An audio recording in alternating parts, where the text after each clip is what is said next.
नमस्कार, स्वागत है आपका हमारी खास पेशकश भाग्य फल में और आपके साथ मैं हूं आशीष प्रमोद गोस्वामी। हिंदू धर्म में कई धार्मिक कार्य और पूजा पाठ में सुपारी और जनेऊ का इस्तेमाल होता है। सुपारी सभी मांगलिक कार्यों में इस्तेमाल की जाती है। कहा जाता है कि पान के पत्ते पर यदि साबुत सुपारी रखकर भगवान गणेश को अर्पित किया जाए तो वो बहुत प्रसन्न होते हैं। ठीक सुपारी की तरह सनातन परंपरा में यज्ञोपवीत या जनेऊ एक महत्वपूर्ण संस्कार है।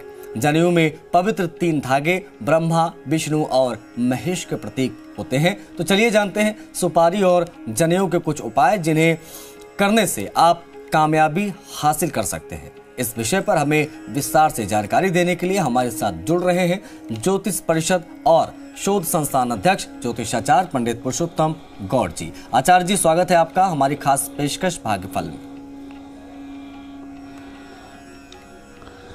जी धन्यवाद। श्री राम जय राम मेरे राम की जय हो। तो महाराज जी, आज का टॉपिक सुपारी और जनेऊ को लेकर है, लेकिन इस पर मैं आपकी टिप्पणी लूँ, इस पर आप प्रकाश डालें उससे पहले मैं तमाम दर्शकों से अपील करना चाहता हूं कि अगर आपके मन में कोई शंका है, अगर आप कोई सवाल हमसे पूछना चाहते हैं महाराज जी से जुड़कर, तो आप इन नंबरों पर हमें फ़ोन कर सकते हैं। नंबर एक बार मैं बता देता हूँ, आप नोट डाउन भी कर सकते हैं। नंबर है 012071538787, ये पहला नंबर। और दूसरा नंबर जो इस वक्त आपकी स्क्रीन पर आपको नजर आ रहा है वो ये है कि 0120715386। तो अपना सवाल पूछने के लिए आप इन नंबरों पर हमें कॉल कर सकते हैं। महाराज जी आपके प्रश्न सुनेंगे, लेकिन आपसे अपील यही है कि जब आप अपना प्रश्न पूछे उससे पहले अपना नाम, जन्म की तिथि, जन्म का समय, जन्म का स्थान स्पष्ट रूप से बता दें ताकि हम आपके सवालों का सही जवाब आप तक पहुंचा पाएं। महाराज जी, अब मैं आपका रुख करूंगा। आज का जो टॉपिक है मैं चाहूंगा उस पर आप प्रकाश डालें।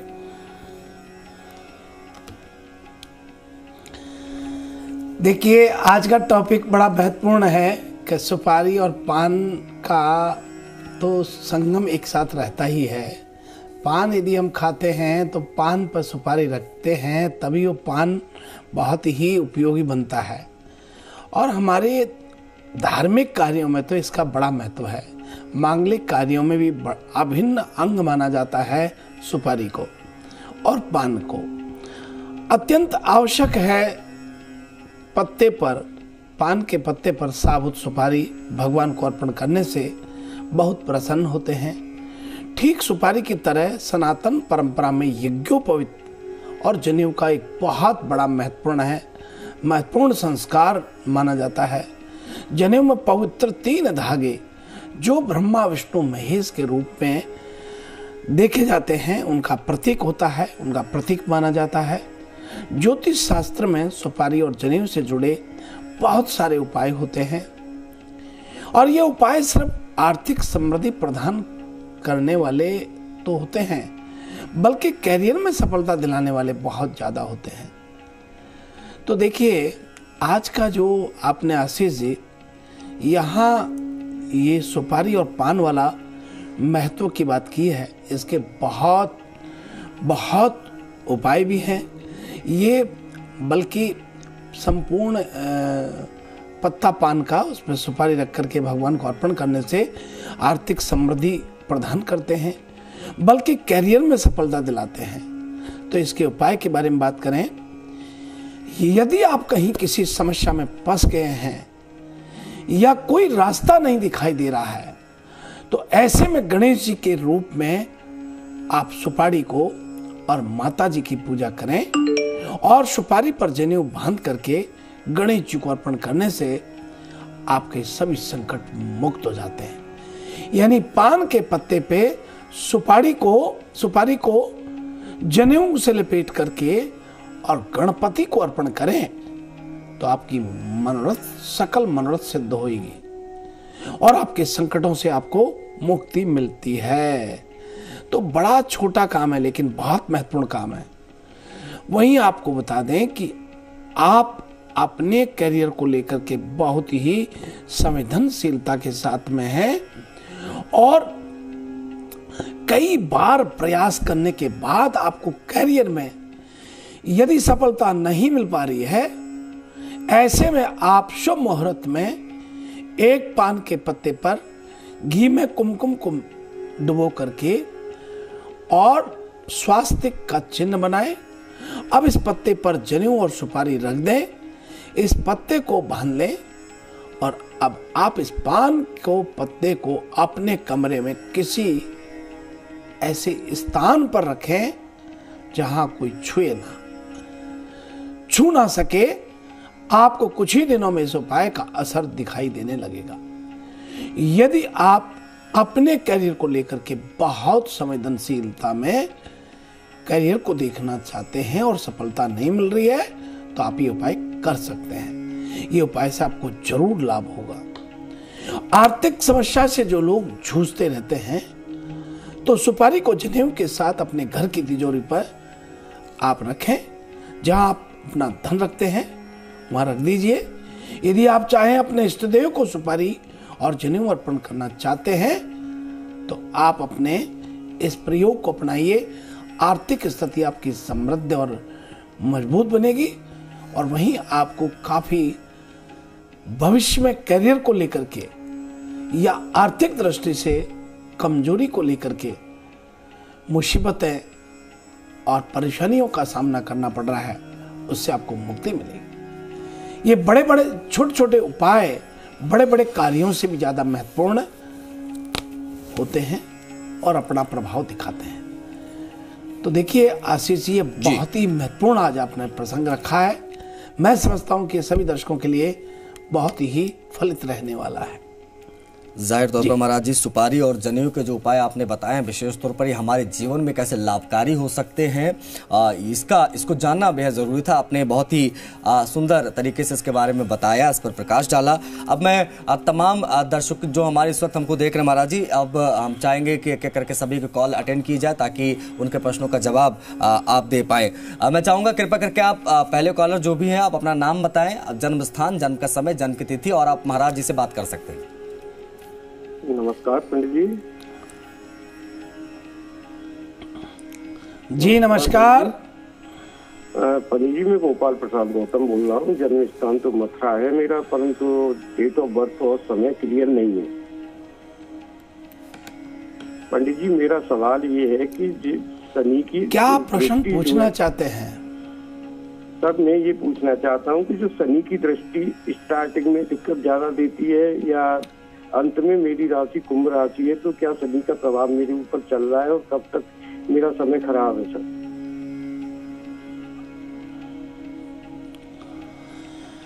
देखिए, आपको हमने प्रश्न कुंडली से देखना चाहा है गोपाल जी। आपका प्रश्न में यह आता है कि शनि आपको कोई भी शुभ फल देने में अभी समर्थ नहीं दिखाई दे रहा है। इसके लिए आप भगवान कृष्ण की नगरी में बैठे हैं, वहां आपको हरे कृष्णा कृष्णा कृष्णा हरे हरे, हरे राम राम राम हरे हरे महामंत्र का जाप कीजिए। 3 माला 7 माला जब आप ये करेंगे तो शनि राहु केतु जो भी हैं वो सब आपके पक्ष में होते चले जाएंगे। लेकिन आपके पास ना समय है ना तारीख है, इसलिए मैं आपको इतना कहना चाहूँगा गोपाल जी कि आप डरे मत। कुंभ राशि है, आपका समय बड़ा शुभ चल रहा है। बृहस्पति द्वितीय स्थान पर आपको गोचर से बहुत सपोर्ट कर रहा है। बिना संकोच के आप ये कीजिए। आर्थिक समस्या से यदि आप जूझ रहे हैं तो फिर सुपारी को जनेऊ के साथ अपने तिजोरी में रख दीजिए। आपको धन संबंधी समस्या से मुक्ति मिलेगी। यदि आपको अपने भविष्य को लेकर के कोई संकट आ रहा है तो फिर पान के पत्ते पर सुपारी को स्वास्तिक बना करके और गणेश जी को अर्पण कर दीजिए। आपकी ये सारी समस्याएं दूर होती चली जाएंगी। बहुत मंगल शुभकामनाएं आपके लिए। ठीक है, अगले कॉलर कृपया करके आप अपना नाम बताएं, जन्म तिथि, जन्म का समय, और महाराज जी से आप अपना प्रश्न पूछ सकते हैं। पंडित जी प्रणाम। पंडित जी प्रणाम। जी खुश रहें, आयुष्मान। पंडित जी, मैं मेरे बच्चे के बारे में पूछना चाहती हूँ। मैं जयपुर से बात कर रही हूँ। बच्चे की जन्म तारीख है 6 अगस्त 2009 रात्रि 11:57। उसका नाम गणेश है। उसका भविष्य कैसा है और उसको क्या सब्जेक्ट दिलाएं जिसमें वो ज्यादा उन्नति करे?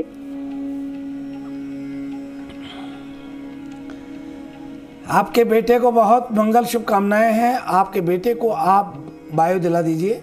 साइंस बायो दिलाइए, ये जरूर सफलता प्राप्त करेगा। वहीं चूंकि इसका राजेश का मूल मालिक मूल त्रिकोण में जाके स्वक्षेत्री हो रहा है, ऐसे में बच्चा बहुत तरक्की करने के लिए आप इनको बायो दिलाइएगा, जरूर सफलता प्राप्त करेंगे। और प्रतिदिन इनको गणपति को ध्रुवार्पण करने के लिए कहें, ये करने से भी इनको मन की एकाग्रता मिलेगी। ओम गंगणपते नमः, ओम गंगणपते नमः, ओम गंगणपते नमः, ये बोल करके दुर्वा चढ़ाइए। बहुत मंगल शुभकामनाएं। चलिए अगले कॉलर, आप अपना नाम बताएं, जन्म तिथि, जन्म का समय, जन्म स्थान बताते हुए महाराज जी से प्रश्न पूछिए। मैं आचार्य सुरेंद्र कुमार बोल रहा हूँ, सुजानगढ़ से बोल रहा हूँ, सुरेंद्र कुमार। आचार्य जी, आपके चरणों में मेरा सत नमस्कार है। हेलो, श्री राम जय राम जय जय राम, श्री राम जय राम जय जय राम, मेरे राम की जय हो।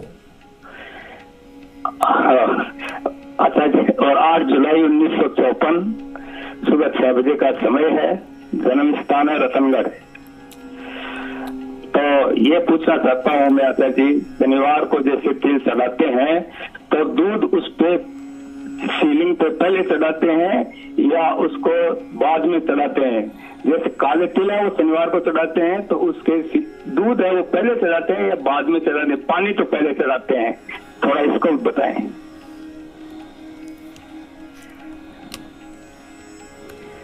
देखिए, आपका प्रश्न बहुत ही सुंदर प्रश्न है, बहुत ही सुंदर प्रश्न है। ये बात सही है और ये बात भी सही है कि ये प्रश्न इतने लोगों के काम आने वाला है। भगवान शिव को दूध पीने से विष का असर कम होता है, इसलिए भगवान शिव के लिए दूध चढ़ाने से, पुनः सुनिए, जो विष पान किया भगवान ने उसका असर कम हो जाता है। भगवान शिव का शरीर जलने से बचता है। दूध अर्पण करने के पीछे कारण एक तो ये, दूसरा कारण यह है कि आपको संपूर्ण प्रकार की, भगवान को जब दूध में बूरा मिला करके दूध अर्पण किया जाता है तो वो धन धान से परिपूर्ण करता है, और काले तिल डाल करके दूध अर्पण किया जाता है, या फिर तो इससे आपके स्वास्थ्य में थोड़ा ठीक होता है। भगवान शिव को मंत्रोच्चार के साथ में धतूरा, दूध, फूल, बेल पत्र, सुपारी, पंचामृत अर्पित करने से संपूर्ण मनोकामना पूर्ण होती है, यदि व्यक्ति एक साथ करता है तो। इस प्रकार से भगवान शिव को प्रसन्न करने के लिए शास्त्रों में कई विधि विधान बताए गए हैं, जिसमें भगवान शिव को बेलपत्र, धतूरा क्यों चढ़ाया जाता है, दूध अर्पण करने का उल्लेख तो आपको हमने बताया, लेकिन शिवलिंग को दूध चढ़ाने के पीछे पौराणिक मान्यताएं बहुत रही हैं। ऐसे में आपको बता दें कि समुद्र मंथन के दौरान जो विष निकला था वो संसार के लिए बेहद खतरनाक था, जिसका पान भगवान शिव ने कर लिया था। विष पीने की वजह से भगवान शिव का शरीर जलने लगा। तभी वहां उपस्थित देवी देवताओं ने उनके ऊपर जल चढ़ाना शुरू किया, लेकिन कोई ज्यादा असर नहीं हुआ। सारे देव देवताओं ने भगवान को दूध अर्पण किया तो उसका असर हुआ, और उसी से वहीं से ये दूध चढ़ाने की क्रिया और प्रक्रिया शुभारंभ हुई। इसे दूध अर्पित करने की परंपरा जो है, उसके साथ में काले तिल चढ़ाते हैं तो स्वास्थ्य ठीक होता है, बूढ़ा मिश्रण करके चढ़ाते हैं तो धन धान की वृद्धि होती है, और पंचामृत चढ़ाते हैं तो मनोकामना पूर्ण होती है। आपको बहुत मंगल शुभकामनाएं। अगले कॉलर, आप अपना नाम बताएं और आप महाराज जी से अपना प्रश्न पूछ सकते हैं, जो भी आपका प्रश्न है। मैं अपने बेटे के बारे में जानना चाहता हूँ। उसका जन्म है 11:57 रात्रि, मुलाना अंबाला। उसका भविष्य कैसा रहेगा?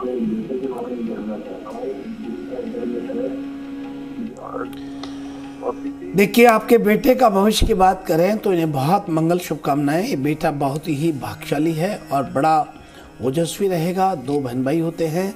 आपका मकान पूर्व की दिशा में होता है। आप इस बच्चे के लिए कोई चिंता ना करें, लेकिन इनके हाथ से सप्तधान यदि प्रतिदिन पक्षियों को डलाना के लिए प्रेरित करते हैं तो आपको बहुत लाभ होगा। जिसमें जौ, गेहूं, चना, मक्का, बाजरा, ज्वार, चावल तांबे के पात्र में सिरहाने की तरफ रख के सोएं और सुबह पक्षियों को डालना शुरू करें। ये कीजिए, आपको बहुत मंगल शुभकामनाएं। चलिए अगले दर्शक, अगले कॉलर, आपका जो भी प्रश्न है आप महाराज जी से जुड़ सकते हैं इस वक्त लाइव और अपना सवाल आप पूछ सकते हैं। आखिरी के कुछ मिनट बचे। जी मैं शिवानी बोल रही हूँ। प्रणाम गुरुजी। मैं अपनी बच्ची माई के बारे में जानना चाह रही थी। इसका जन्म 29 अक्टूबर 2005 सुबह 6:30 बजे नीम का थाना में हुआ है। गुरुजी ये जानना है कि इसका करियर कैसा रहेगा और इसका भविष्य, करियर कौन सी दिशा में और भविष्य कैसा रहेगा। देखो, आपकी बेटी को चंद्रमा की महादशा चल रही है। केतु इनका लग्न में बैठा हुआ है और शुक्र का अंतर है, राहु का प्रतंत्र है। और जो चंद्रमा इनका है वो इनका 12वें घर में बैठा हुआ है। चंद्रमा एकादश भाव का स्वामी हो रहा है। कन्या लगन से चंद्रमा का क्रियात्मक स्वभाव अशुभ हो रहा है। चंद्रमा सिंह राशि यानी मित्र राशि में बैठा हुआ है। पूर्ण क्षमताओं को प्रकट करने नहीं देता है। बच्ची बहुत इंटेलिजेंट होते हुए भी अपनी योग्यता, क्षमता, शक्ति, सामर्थ्य का लाभ नहीं ले पा रही है। ऐसे में आप डरिए मत। आप अपनी बेटी को प्रतिदिन पढ़ने के लिए कहें और भगवान शिव को गुलाब के फूल अर्पण करके सूर्य को जल चढ़ाने के लिए प्रेरणा दीजिएगा। अवश्य लाभ होगा। आप ये कीजिए, जरूर लाभ होगा। कहीं भी डरने की आवश्यकता नहीं है। नंबर 2 बात कि बच्ची के लिए आप प्रतिदिन काले कुत्ते को यदि रोटी इनके हाथ से देते हैं तो और भी लाभ की स्थिति बनती है। बहुत मंगल शुभकामनाएं आपके लिए। चलिए महाराज जी, अब वक्त की सुइयां जो हैं वो इशारा कर रही है कि हम लोग राशियों पर चलें और आप बताएं कि किसकी राशि आज क्या कह रही है महाराज जी। देखिए आशीष जी, ये बात सही है कि प्रातः काल उठते ही सभी के मन में ये आशा रहती है कि आज का दिन हमारे लिए कैसा रहने वाला है, शुभ या कुछ अनुचित तो नहीं जी। और इसके जानने की उत्सुकता में हमारे टीवी को खोल करके जी न्यूज राजस्थान चैनल पर बैठ जाते हैं और अपनी दैनिक राशि फल को देखने के लिए बहुत उत्साहित रहते हैं। हम आपको बताना चाहेंगे, विभिन्न ग्रह व नक्षत्रों के प्रभावों को लेकर के ध्यान में रख करके राशिफल का सटीक आकलन हम करते हैं। प्रयास करते हैं कि आपको आपका दिन में क्या करना है और क्या नहीं करना, ये बताने का प्रयास करते हैं। और इसी के चलते बात कर रहे हैं मेष राशि से। मेष राशि वाले जातकों का आज किसी पर आकर्षण हो सकता है। आज आपके मन ही मन उसे दिल दे बैठेंगे। ऐसे में किसी भी चीज की प्राप्ति के लिए जल्दीबाजी से बचें और उन्हें पूरा समय देने का प्रयत्न करें।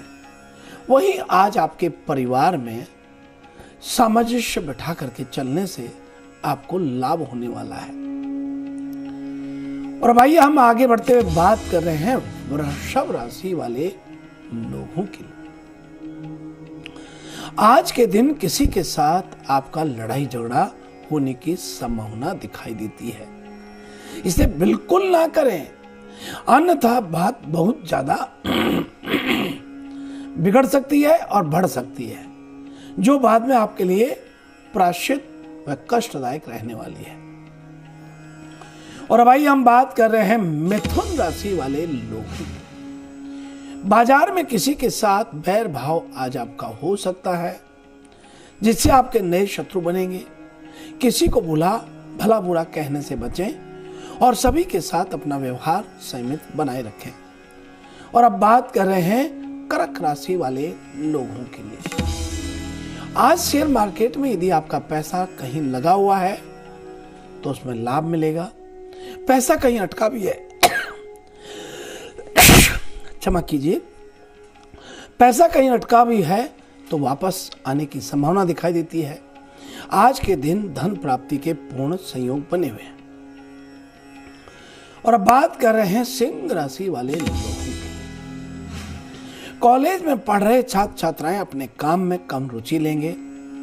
राजनीति के क्षेत्र में सक्रिय लोगों को आज कुछ अच्छा करने का अवसर जरूर मिलेगा, जिसका लाभ भविष्य में आपको बहुत होने वाला है।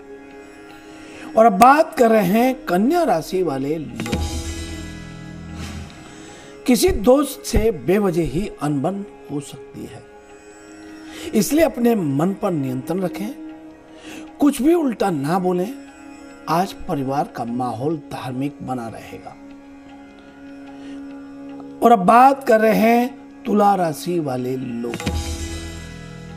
आज तुला राशि वाले जो कुंवारी बच्चे बच्ची हैं और विवाह के योग हो चुके हैं, उनका समय अब विवाह तय होने की स्थिति में आ रहा है। अपने जीवन साथी के साथ जो शादीशुदा लोग हैं बाहर जाने का प्लान कर सकते हैं।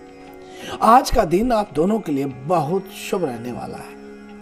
और भाई हम बात कर रहे हैं वृश्चिक राशि वाले सभी जातकों के लिए। जिस बात को लेकर कुछ दिनों से विचार या सोच विचार में पड़े हुए थे, वह आज आप जरूर संपन्न करेंगे। भाई बहन किसी एक का स्वास्थ्य आज खराब होने की संभावना दिखाई देती है। परिवार में सामंजस्य बना करके चलें, यही आपके हित का रहने वाला है। और अब आइए हम बात कर रहे हैं धनु राशि वाले लोगों की। आज बिजनेस में अपने प्रतिद्वंदी से चुनौती आपको मिलेगी, लेकिन आपका ध्यान कहीं और होना संभव होता है। परिवार में किसी बात को लेकर बहस होगी, लेकिन समय रहते सुलझ भी जाएगी। और अब आइए हम बात कर रहे हैं मकर राशि वाले लोग। आज के दिन घर में कोई मेहमान आपके आ सकते हैं, जो ज्यादातर समय उधर ही व्यस्त आप रह सकते हैं। सभी के साथ आपका स्वभाव मिलजुल वाला रहने के कारण आपको लेकर सकारात्मक माहौल बनेगा। और अब आइए हम बात कर रहे हैं कुंभ राशि वाले लोग। आज के दिन भगवान की भक्ति में ज्यादा मन लगेगा और मानसिक शांति का अनुभव होगा। सभी के साथ आपका व्यवहार मृदुल व विनम्रता पूर्वक रहने वाला है। आज आपको जो भी निर्णय करते हैं उसे सोच समझ करके निर्णय करना चाहिए, चिंतन करना चाहिए और उसके बाद क्रियान्वित करना ही उचित रहेगा। परिवार में कोई खुशखबरी आज कुंभ राशि वाले लोगों को मिल सकती है। और अब आइए हम बात कर रहे हैं मीन राशि वाले लोगों के लिए।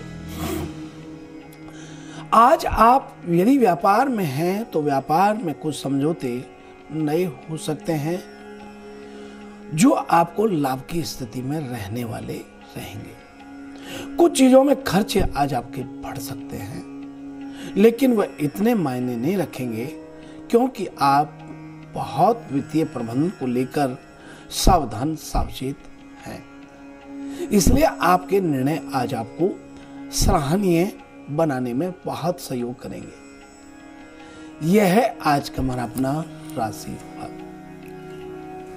चलिए महाराज जी, आज के विषय और राशियों पर प्रकाश डालने के लिए आपका बहुत आभार, बहुत साधुवाद आपको। जी शुभ प्रभात, शुभ आशीष, जय श्री राम। तो जाहिर तौर पर आज का विषय सुपारी और जनेऊ कितना महत्वपूर्ण है और इसको आप कैसे अपनी दिनचर्या में शामिल कर सकते हैं, कैसे इसका उपयोग करके आप अपने बिगड़े हुए कामों को बना सकते हैं, इन सभी विषयों पर महाराज जी ने अपनी राय रखी। कल फिर जुड़िएगा, कल फिर भागफल पर किसी अन्य टॉपिक पर आपसे बात करेंगे, महाराज जी से तमाम प्रश्नों को भी समझेंगे। फिलहाल के लिए इजाजत दीजिए, नमस्कार।